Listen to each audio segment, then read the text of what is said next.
Praise the lord. Welcome to daily promise. అనుదిన వాగ్దానానికి మీ అందరికీ ఆహ్వానం. ఎలా ఉన్నారు? ఐ హోప్ మీ అందరూ బాగున్నారని, దేవుని కృపలో వర్ధిల్లుతున్నారని ఆశిస్తున్నాను. ఈరోజు దేవుని యొక్క వాక్యాన్ని మనం చూసినట్లయితే యెషయా గ్రంథం 43వ అధ్యాయం 19వ వచనం దేవుడు మనకి ఈరోజు ఇస్తున్న వాగ్దానం ఏమని అంటే, ఇదిగో నేను ఒక నూతన క్రియ చేయుచున్నాను, ఇప్పుడే అది మొలుచును, మీరు దానిని ఆలోచింపరా. In Jesus name amen. దేవుడు నీకు ఈరోజు ఇస్తున్న వాగ్దానం ఏంటి అంటే, దేవుడు నీ జీవితంలో నూతన క్రియ చేయబోతున్నాడు. In Jesus name amen. మన దేవుడు నూతన క్రియలు చేసే దేవుడు. మన జీవితంలో నూతన కార్యాలు చేయాలని ఉద్దేశించే దేవుడు. ఆయన మన జీవితం ఎప్పుడూ ఒకేలాగా ఉంచాలని కోరుకునేవాడు కాడు. మన జీవితంలో నూతన క్రియలు, నూతన అద్భుత కార్యాలు, ఆశ్చర్య కార్యాలు జరిగించే దేవుడు అన్న విషయాన్ని మనం గమనించాలి. నా దేవుడు నా జీవితంలో ఈ పరిస్థితిని మార్చడా, నా జీవితంలో ఈ యొక్క ఆశను నెరవేర్చడా, నా స్థితిగతులు ఎప్పుడు మారుస్తాడు, నా జీవితం ఇంకెప్పుడు ఇంతేనా అని నువ్వు అనుకుంటూ ఉండొచ్చు. కానీ ఒక్కటి నువ్వు గ్రహించాల్సింది ఏంటంటే, నీవు సేవిస్తున్న నీ దేవుడు నీ జీవితంలో నూతన క్రియలు చేసే దేవుడు. నీ జీవితాన్ని ఒక నూతన సృష్టిగా మార్చేవాడు. మీరు బైబిల్లోనే చూసినట్లయితే 1 కొరింథీయులు రాసిన పత్రికలో ఉంటుంది. ఏమని అంటే, క్రీస్తు యేసునందున ఎడల వాడు నూతన సృష్టి, పాతవి గతించెను, సమస్తము క్రొత్తవాయెను అంటున్నాడు. భక్తుని ద్వారా ప్రభు సెలవిస్తున్నాడు. నువ్వు ప్రభువునందు ఉన్న ఎడల దేవుడు నీ జీవితాన్ని ఒక నూతన సృష్టిగా మార్చుతాడు. నీ జీవితంలో పాతవి గతించి నీ జీవితాన్ని ఒక క్రొత్తగా, సమస్తము క్రొత్తగా చేసే శక్తి కలిగిన దేవుడు ప్రభువైన యేసుక్రీస్తు అన్న విషయాన్ని మరొక్కసారి గుర్తించు. నీ జీవితంలో దేవుడు నూతన కార్యాన్ని చేస్తాడు, చేయడానికి సిద్ధంగా ఉన్నాడు.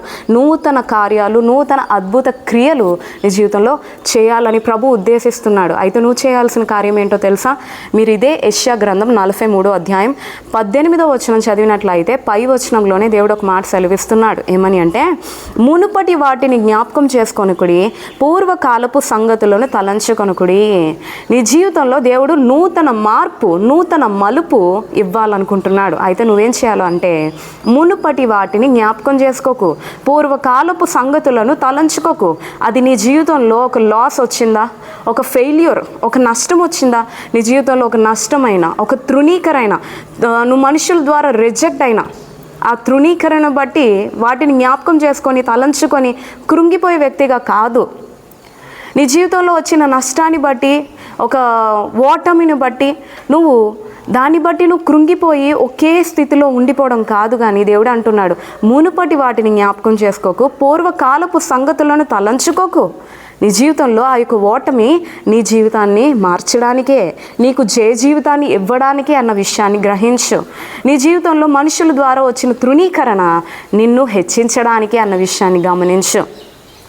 మీరు గమనించినట్లయితే యోసేపు జీవితంలో కూడా తృణీకరణ వచ్చింది. తను ఎంతగానో ప్రేమించి నమ్మిన అన్నల ద్వారానే రిజెక్షన్ వచ్చింది కదా అని యోసేపు మునుపటి వాటిని జ్ఞాపకం చేసుకుంటూ ఉండిపోలేదు. దేవుని బాటలో నడిచే వ్యక్తిగా ఉన్నాడు. దేవుడు నా జీవితంలో ఒక నూతన కార్యం చేస్తాడు, దేవుడు నాకు ఇచ్చిన దర్శనాలు నెరవేరుస్తాడు అని నిరీక్షణ కలిగి ప్రభు యందు నమ్మిక ఉంచి ముందుకు కొనసాగిపోయే వ్యక్తిగానే యోసేపు కనబడుతున్నాడు. అందును బట్టే దేవుడి యందు యోసేపు నమ్మకంగా జీవించాడు గనుకనే యోసేపుని దేవుడు గొప్పగా ఆశీర్వదించాడండి. తాను ఊహించిన దానికంటే అత్యధికంగా యోసేపును దేవుడు నిలవబెట్టాడు. ఈరోజు నీ జీవితంలో కూడా నీ రిజెక్షన్ నీ హెచ్చు కొరకే అన్న విషయాన్ని గమనించు.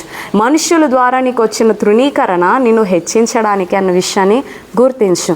నీ జీవితంలో వచ్చిన ఓటమి రానున్న రోజుల్లో నీకు జయ జీవితాన్ని ఇవ్వడం కొరకే అన్న విషయాన్ని గమనించి నువ్వేం చేయాలి అంటే, మునుపటి వాటిని జ్ఞాపకం చేసుకోక, పూర్వకాలపు సంగతులను తలంచుకోక, ప్రభు యందు నమ్మిక ఉంచి ప్రభువులో ముందు కొనసాగిపోవడానికి ప్రయత్నించు. ప్రభు దృష్టికి నమ్మకంగా జీవించడానికి ప్రయత్నించు. నువ్వు ఎప్పుడైతే ఆ విధంగా జీవిస్తావో అప్పుడు దేవుడు నీ జీవితంలో నూతన క్రియ చేస్తాడు. నీవు ఊహల కంటే, నీవు అడిగిన దానికంటే అత్యధికంగా నిన్ను హెచ్చించి ఉన్నత స్థాయిలో నిలవబెడతాడు అన్న విషయాన్ని గమనించి దేవుని బాటలో నడవడానికి ప్రయత్నించు.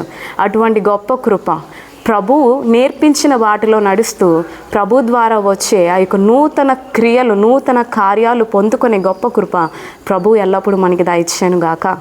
ఆమేన్.